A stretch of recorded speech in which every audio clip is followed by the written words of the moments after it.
The chamber was packed, air thick with the hum of restless anticipation, when Merrick Garland leaned into the microphone. His words came sharp, clipped, and cold, the kind that sliced deeper than a raised voice ever could. The critique landed like a hammer against the table of American politics, reverberating through the room. Gasps rippled instantly. Cameras snapped into focus. A low chorus of whispers surged through the audience, disbelief painted on every face. The nation leaned forward. Had he really just said that? The line wasn't buried in nuance nor softened by the polite hedges of political language. It was raw, dismissive, and delivered with the quiet authority of someone who believed his stature placed him above reproach. In that moment, Garland wasn't merely critiquing a congresswoman. He was making a statement about who deserved to belong in America's highest chambers of power. Every eye in the room flicked toward Jasmine Crockett. The congresswoman sat still, unflinching, her expression unreadable. But the silence around her was deafening. People wanted to see if she would break, if the sharp sting of the insult would force her into retreat. Garland's supporters leaned back smugly, as if the blow had already landed and the match was already won. But silence is deceptive. Silence can be the inhale before the storm. The audience could feel it, the tension building like static electricity, the weight of expectation pressing against every ribcage. A moment like this wasn't just about two figures sparring in a room. It was about something larger: identity, dignity, the right to stand tall when the full machinery of power tries to push you down. Social media feeds lit up instantly. Phones in the chamber tilted upward, fingers typing frantically. Clips of Garland's words were already spiraling into the digital bloodstream of America, hashtags waiting to explode. Journalists leaned forward, knowing they were seconds away from the story of the week, and still, Crockett did not move. Her calm was its own kind of defiance, a refusal to grant her opponent the victory of rattling her spirit. The audience braced, sensing the inevitable. Something was coming, something no one in that room, not even Garland, was prepared for. But what Crockett unleashed in response would set social media ablaze within hours. This was no ordinary exchange, no fleeting spat between politicians lost in the clutter of a long news cycle. The confrontation between Merrick Garland and Jasmine Crockett unfolded on a stage where every word mattered, where each syllable carried the weight of history. The chamber itself was transformed into an arena, not just of policy, but of identity, of justice, of who gets to define America's future. Television cameras broadcast the moment live. Millions tuned in, not merely to watch a hearing, but to witness a clash of worldviews. This was the national stage. Garland, the face of the establishment, cloaked in authority and the gravitas of decades in Washington. Crockett, the rising congresswoman, unapologetically rooted in her community, her heritage, her people, daring to stand unshaken in the heart of power. Why did this matter so much? Because America itself is at a crossroads. On one side, the entrenched forces of hierarchy, tradition, and gatekeeping, voices insisting that legitimacy flows only from pedigree, tenure, or elite approval. On the other, a surge of new leaders who reflect the streets, the classrooms, the immigrant households, and the communities too often pushed to the margins. Garland's critique wasn't just about Crockett's words or her style. It was a proxy war for something bigger. Who gets to speak with authority in the American story?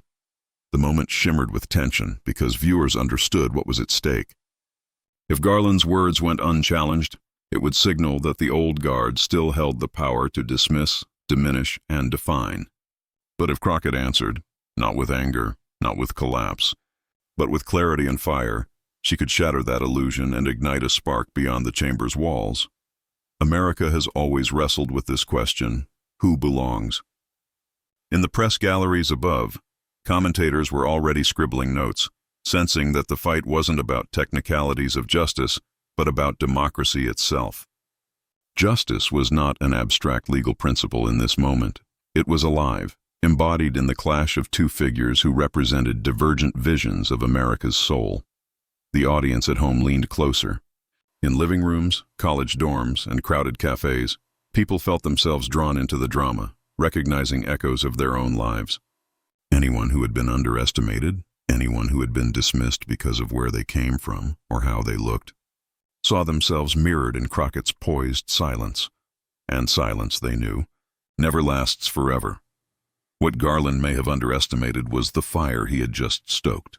The critique, meant to diminish, instead set the stage for something far more powerful.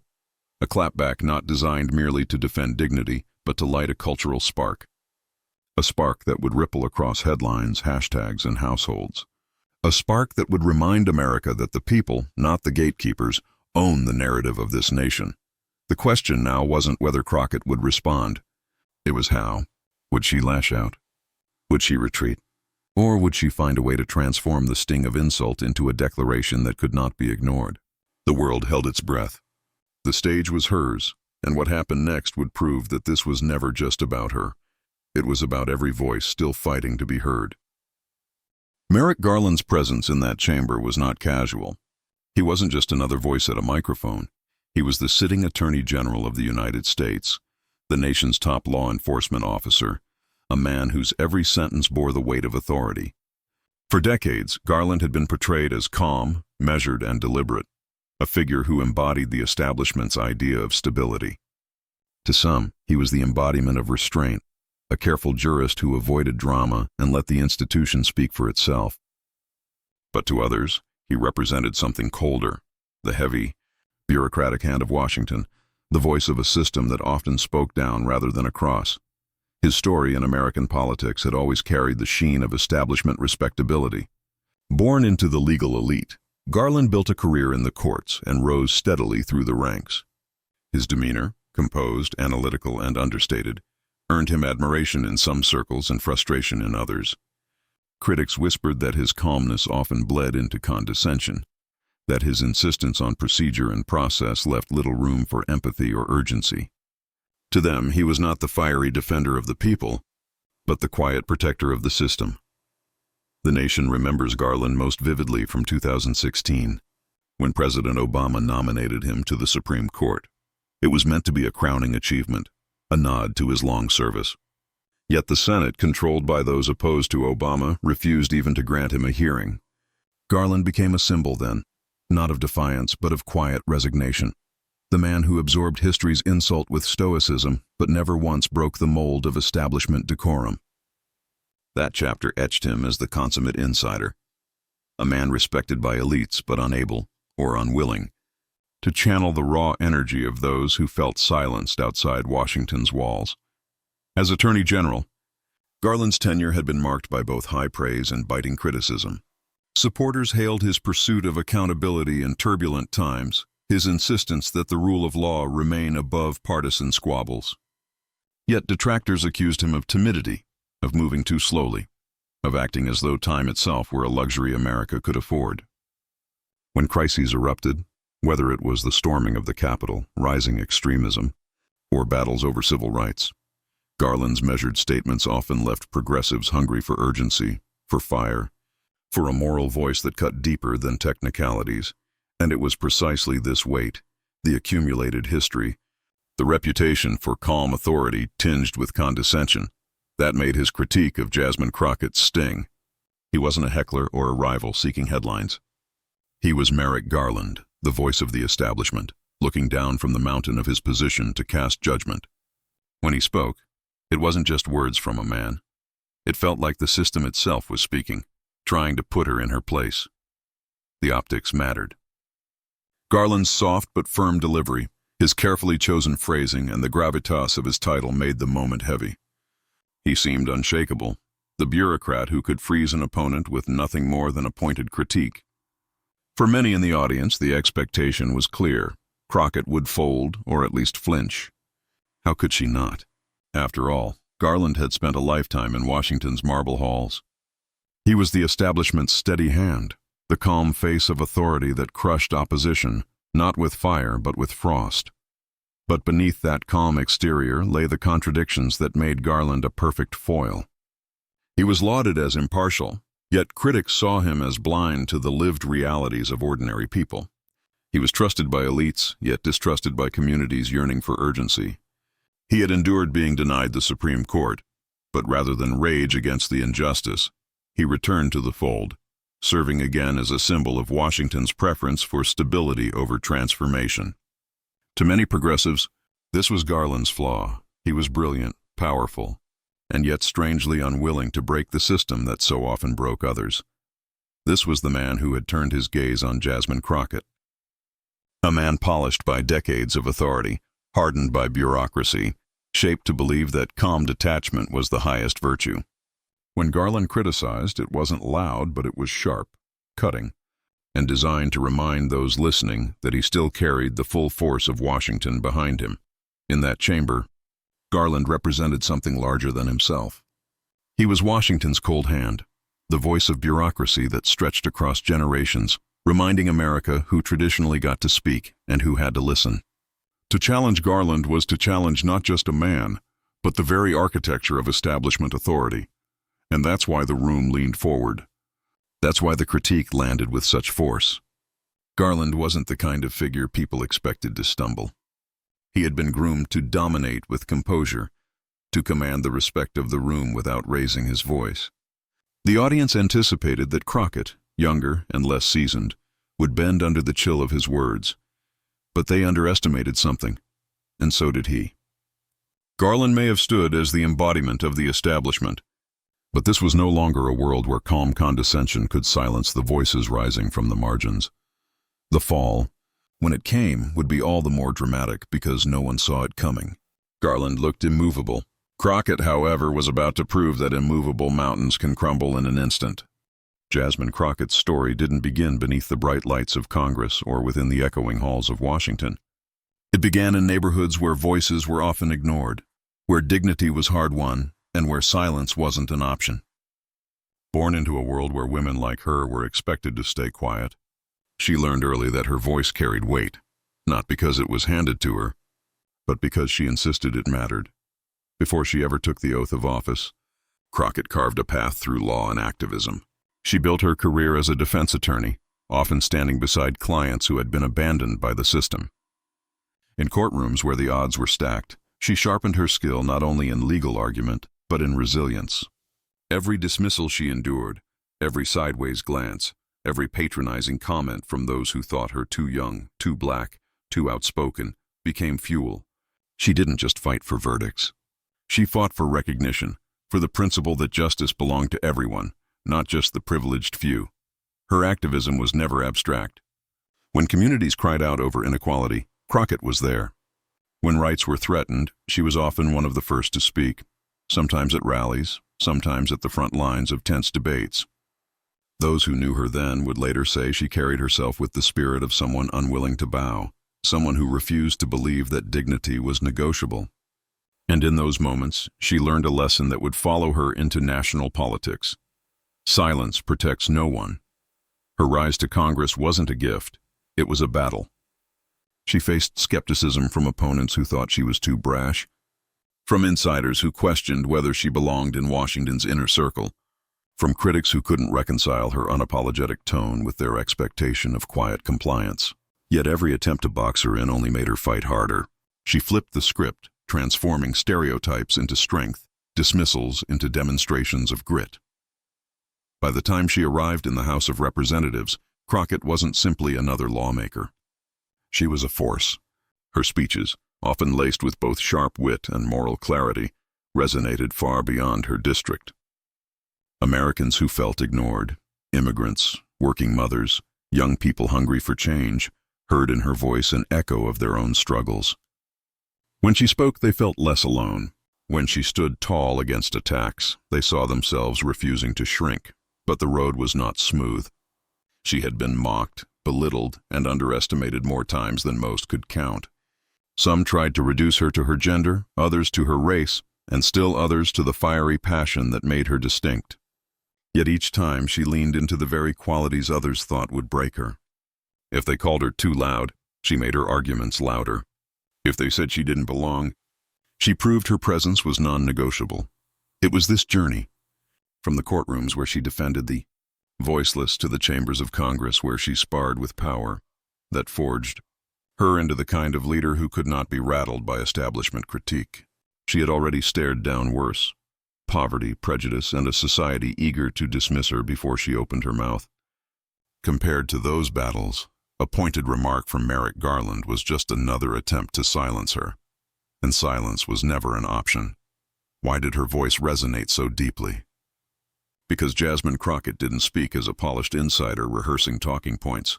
She spoke like someone who had carried burdens herself, like someone who had felt the sting of being overlooked. Ordinary Americans recognized in her the same fight they carried in their daily lives. The refusal to be reduced, the insistence that they too deserved a seat at the table. Her authenticity wasn't staged. It was earned through scars, through long nights of work, through years of being told no and answering with "watch me." And so, when Garland's critique landed in that chamber, the weight of the establishment pressing down, Crockett didn't crumble. She had been here before, not in this room, not with this man, but in every dismissal, every attack, every attempt to make her smaller. This was not the moment that would break her. This was the moment her journey had been preparing her for all along. She carried into that chamber the echoes of every community that had told her, "Speak for us." She carried the lessons of every courtroom where she had stood between ordinary people and the system's indifference. She carried the strength of every time she had been underestimated and had turned condescension into fuel.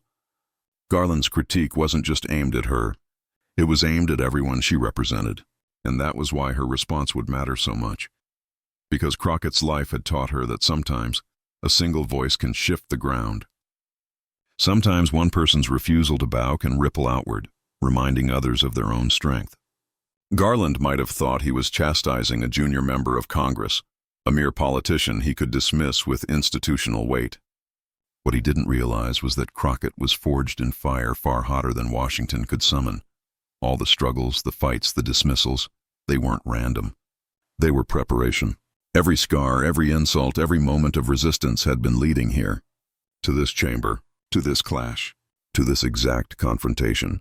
And when she opened her mouth, the weight of her journey, her community, and her country would speak with her. The establishment thought it was facing an upstart. What it was really facing was history in motion. The air thickened as Merrick Garland leaned forward, his tone dipping into the deliberate cadence of someone who knew the weight of his office and intended to use it. He had already delivered his first rebuke, a sharp criticism that framed Jasmine Crockett as reckless, inexperienced, and emblematic of the very disruption Washington so often tried to contain. Yet Garland wasn't finished. He doubled down. His words carried the cool detachment of authority, calm, measured, but sharpened by an edge of condescension. To him, Crockett's defiance was not just political theater. It was a threat to the order he represented, the order that kept power consolidated, the order that demanded respect for tradition above all else. His language, wrapped in the veneer of civility, was designed to belittle without appearing hostile. But beneath the surface, the intent was clear, to diminish her, to remind everyone watching who held the establishment's approval and who did not. The room absorbed the tension. Supporters of Garland, seasoned lawmakers and institutional loyalists, nodded along. They recognized his cadence, the ritual of bureaucracy defending itself. Every sentence from Garland sounded like it had been designed to end the conversation, to leave no space for rebuttal. Skeptics, however, shifted uneasily. Some crossed their arms, others glanced at Crockett, waiting to see if she would recoil or lash out, but Jasmine Crockett did neither. She listened. Her posture was steady, shoulders squared, chin lifted, her gaze locked on Garland with a piercing stillness that unsettled even those who agreed with him. She didn't fidget, didn't break eye contact, didn't betray irritation or fear. To the casual observer, her silence might have looked passive.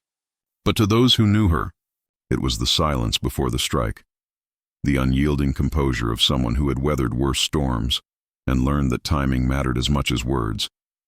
Every second she sat unmoved. Garland seemed to grow more intent on pushing his point. His voice did not rise, but the firmness of his delivery did. He framed Crockett as emblematic of a generational rift, too loud, too unseasoned, too disruptive to the order of things. He contrasted her with statesmen and stateswomen of past eras, carefully invoking history as if to remind her she was an outlier, not an heir to Washington's legacy. Supporters of Crockett bristled. They could hear the subtext, the implication that her place in this chamber was provisional, conditional, tolerated rather than earned. A low murmur spread across the benches, the kind of murmuring that signaled division, the kind of crackle that could ignite into open confrontation. Still, Crockett remained motionless. Her body language did the talking, unblinking, unsmiling, unshaken. Every fiber of her being projected defiance without the need for words. It was a quiet power, and it unsettled Garland's rhythm. For all his authority, he was now speaking into silence that belonged entirely to her. The longer it went on, the more the room polarized. Some leaned closer to Garland, willing him to press harder, convinced that repetition of authority would wear her down. Others, especially the younger members, fixed their eyes on Crockett, sensing something building beneath her composure. They had seen her speak before, seen the fire she could summon when provoked. The silence wasn't surrender. It was strategy. A few whispered conversations flickered around the edges of the room. "She's not going to let this pass," someone muttered under their breath. Another responded, "But when she does, it's going to be nuclear." The anticipation spread. Even Garland seemed to hesitate, as though he could feel the shift in energy. The balance of the room slowly sliding toward the woman who hadn't yet said a word. Crockett's hands rested lightly on the desk before her. No notes, no nervous scribbling, no tapping fingers. Just stillness. Her face betrayed nothing. No smirk, no grimace, no sign of injury. She allowed Garland's words to wash over her like waves against stone. Each one, instead of eroding her stance, seemed to strengthen it. By now, the tension had become unbearable. The chamber itself felt like it was leaning forward, suspended in expectation. Everyone knew what was coming, even if they couldn't say when. Crockett had been underestimated before, and those who had done so often found themselves caught in the recoil of her sharp, unflinching responses. And so the moment crystallized. Garland finished another pointed remark, his voice carrying the faint echo of finality. A hush fell. Eyes darted toward Crockett, waiting for the break, the explosion, the inevitable retort that would shatter the silence. But she didn't move. Not yet. Her gaze held steady, her body unshaken.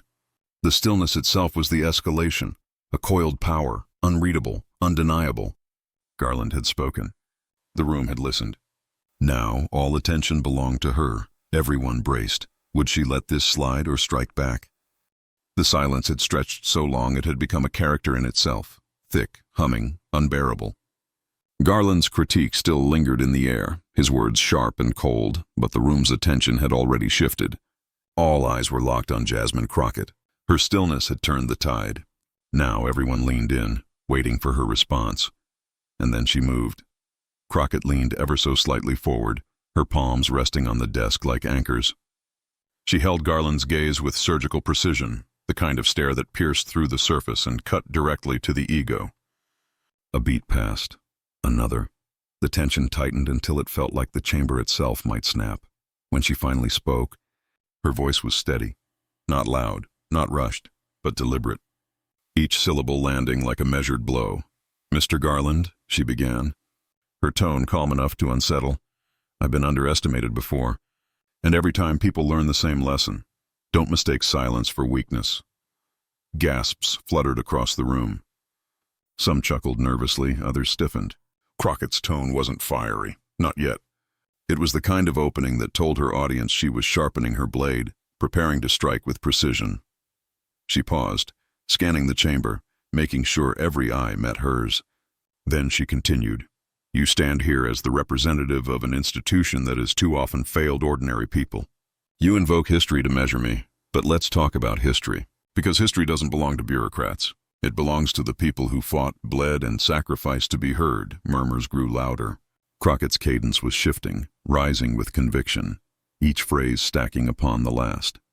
Garland's calm composure faltered. His jaw tightened. She raised a hand, gesturing toward the chamber itself. "You say I am too loud, too disruptive, too unseasoned.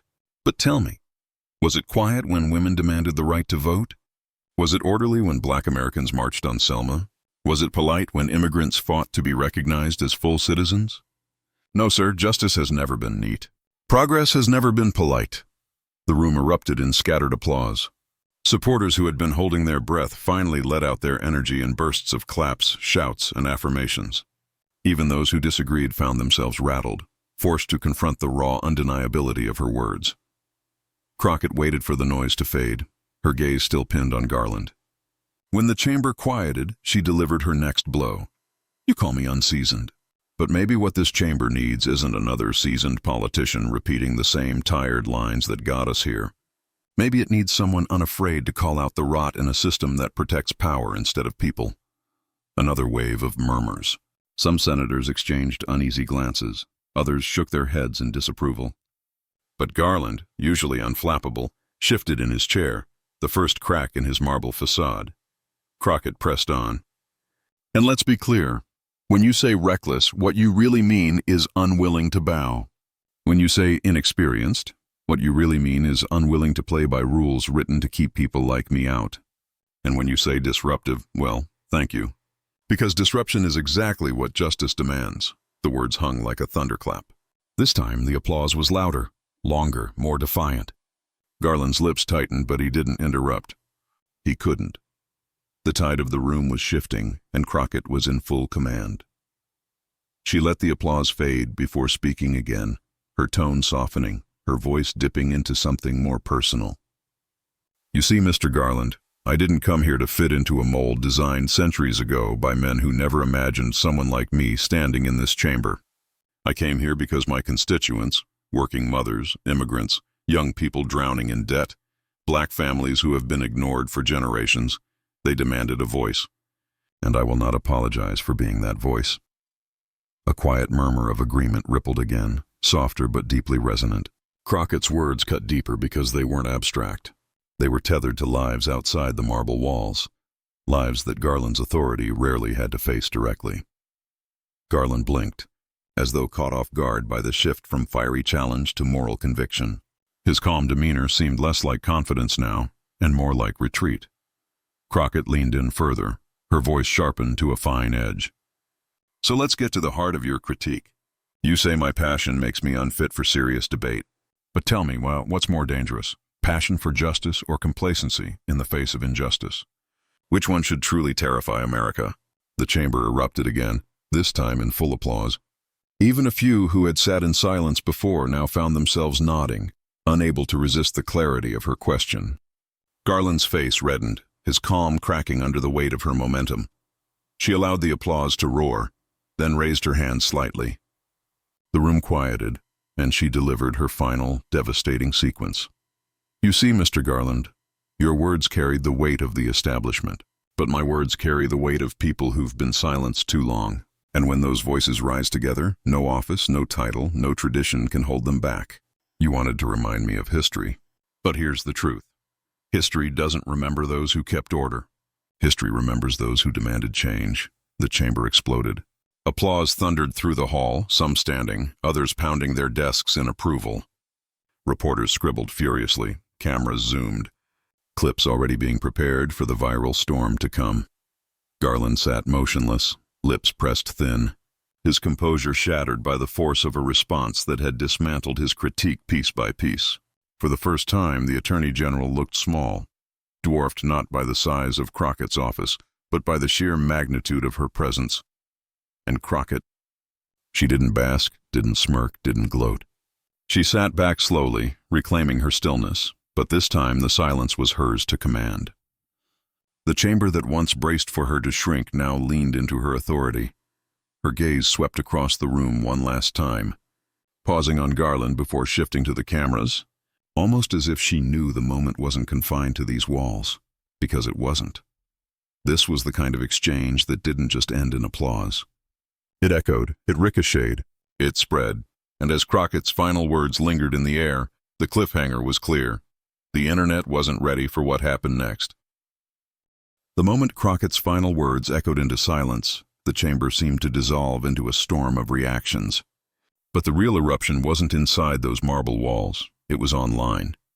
Within minutes, clips of her takedown were clipped, captioned, and launched into the digital stratosphere. By the time she left the podium, the first hashtag was already trending. Chuck Crockett Clapback on Twitter, or X as it's now branded. The feed was a blur of looping videos, memes, and fire emojis. She cooked him, one user posted alongside a gif of Garland's visibly tightened jaw. Another wrote, "This is what courage looks like in 2025. pairing Crockett's words with side-by-side photos of historic civil rights leaders. Within an hour, her clapback had been viewed over 5 million times, the momentum snowballing so fast it felt unstoppable. The memes were ruthless. One showed Garland as a crumbling statue while Crockett stood tall with a microphone, the caption reading, "The establishment meets the people." Another overlaid her line about history, not remembering those who kept order onto an image of the Lincoln Memorial, turning her speech into an instant poster-worthy quote. Teenagers stitched her response into TikTok dances, Instagram reels used her pauses for comedic timing, and activists turned her phrases into rallying chants at marches. Cable news couldn't resist. By the next morning, every major outlet had run the clip at least twice. CNN replayed the exchange with the chyron. Crockett stuns Garland in fiery confrontation. MSNBC leaned into admiration, calling it a masterclass in political poise. Even Fox News, usually eager to dismiss her, couldn't resist covering it.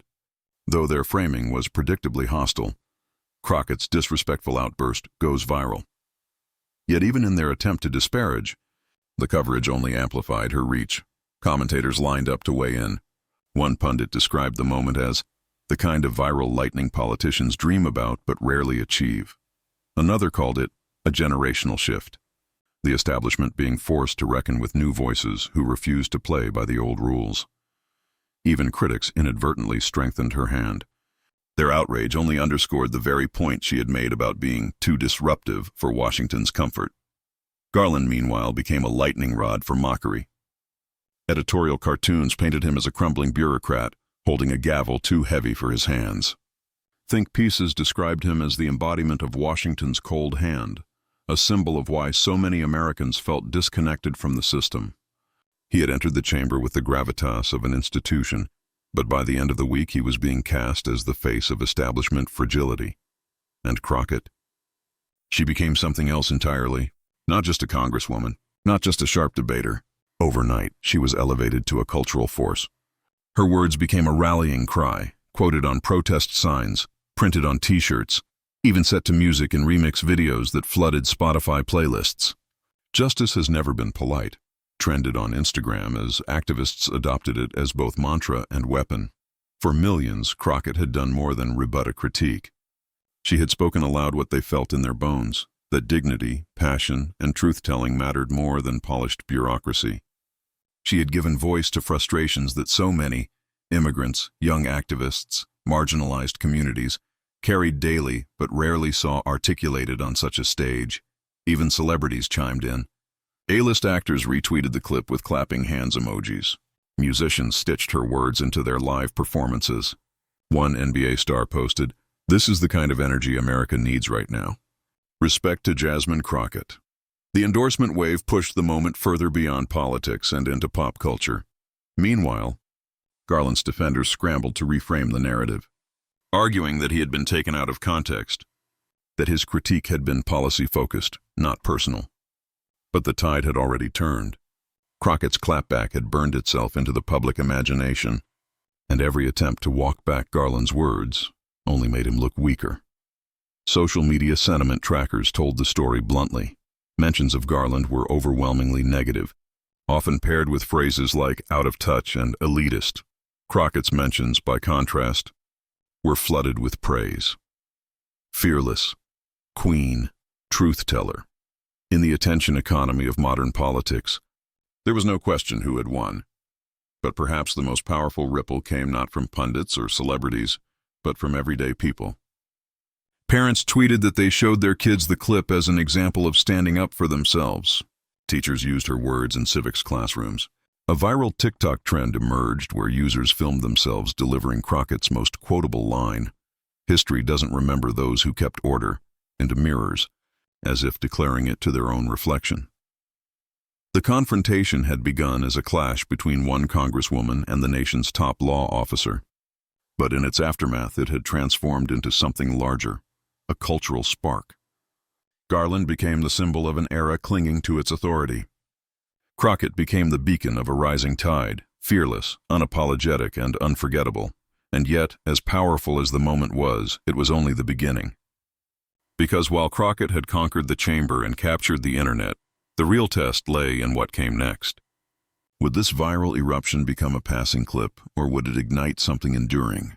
The world was watching, breathless, and the answer was still unfolding. As the dust began to settle, one thing became clear. Jasmine Crockett refused to let the moment be about ego.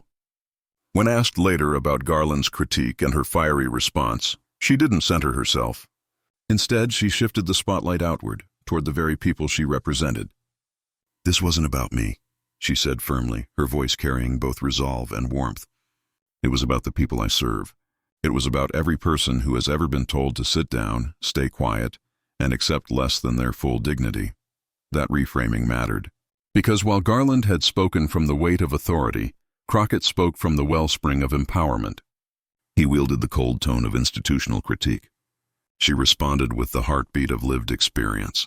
The lesson was unmistakable: courage beats authority, and the voice of truth always echoes louder than the voice of power. Her words reminded America that democracy has never been about titles or offices alone. It has always lived in the courage of those willing to challenge the powerful, to insist that justice be more than a word carved into a marble building. Crockett embodied that insistence, not with fury for its own sake, but with clarity, with dignity, with the unshakable belief that leadership means standing firm when silence would be easier. For many, her response became a mirror. Immigrants saw their own families in her resilience. Young activists saw their own voices amplified in her conviction. Everyday citizens, often drowned out by the noise of politics, felt seen, heard, and validated in a way Washington rarely provides. Crockett turned Garland's attempt to diminish her into a springboard for collective affirmation, that no matter who you are, no matter where you come from, your voice carries weight, and it cannot be dismissed by pedigree or power. The confrontation, then, was more than a viral clash. It became a parable for a country at a crossroads. One path led deeper into the shadows of bureaucracy and hierarchy, where authority clings to control through criticism and condescension. The other path opened toward a brighter horizon, where truth-tellers rise, where voices from the margins step into the center, and where democracy breathes not through polished speeches but through raw courage. Crockett's lesson was not subtle, and it was not meant to be. She showed that dignity is not given by those in power. It is claimed by those who refuse to bow. She reminded the nation that history does not immortalize the gatekeepers of order. It honors those who dared to disrupt when disruption was necessary. And in that truth lies inspiration. Because Crockett's story wasn't hers alone. It belonged to every American who has been underestimated, every worker whose hands built the nation while their voices were ignored, every dreamer who still believes that democracy, though imperfect, can be reshaped by those brave enough to demand more. Her confrontation with Garland underscored that the spirit of America isn't found in silence or compliance. It is alive in every moment of defiance against arrogance, in every clapback that affirms human dignity, in every choice to speak truth when it would be easier to look away. That spirit doesn't reside in marble halls or sealed offices. It lives in people like Jasmine Crockett, and in the millions who saw themselves reflected in her resolve. And as the chamber's echoes faded, as the internet's frenzy began to slow, what endured wasn't just the sting of Garland's critique or the sharpness of Crockett's clapback. What endured was the moral clarity, that leadership means listening, courage means speaking, and democracy means daring to believe that no voice is too small to matter. Her moment with Garland became more than political theater. It became a reminder, one America needed badly, that truth has a power bureaucracy cannot match, and that the future belongs not to those who cling to authority, but to those who ignite it with courage. And still, one final question lingered like electricity in the air. If a single clapback could shift the narrative, what movement might follow when millions find their voice too? In the end, what unfolded in that chamber wasn't just a heated exchange. It was a viral moment that captured the heartbeat of a nation. Jasmine Crockett's clapback didn't merely silence Merrick Garland's critique. It transformed into something far bigger. It became a symbol, a rallying cry, proof that courage spoken with dignity can pierce through even the thickest walls of authority. People weren't replaying her words because they were clever. They were replaying them because they were true. In a world where arrogance often postures as leadership, Crockett reminded us that real power lives in the ability to stay composed, to speak with clarity, and to never let dignity be diminished. That is what shook the chamber. That is what shook the internet. And that is why her voice now echoes far beyond the walls of Washington. Because when moments like this happen, they don't belong to one person. They belong to all of us. They remind us that democracy is not a spectator sport. It is a chorus and every voice matters. Crockett's was just the spark. The fire comes from those who carry it forward, so now the call is yours. If you believe that dignity must always triumph over arrogance, if you believe voices like Jasmine Crockett's need to be heard louder and stronger, then join us. Subscribe, share this story. Add your voice to the movement for truth, justice, and courage, because justice isn't just a word from the past. It's the voice we carry forward together. And today, that voice spoke loud enough for the world to hear. Tomorrow, with you, it can be even louder.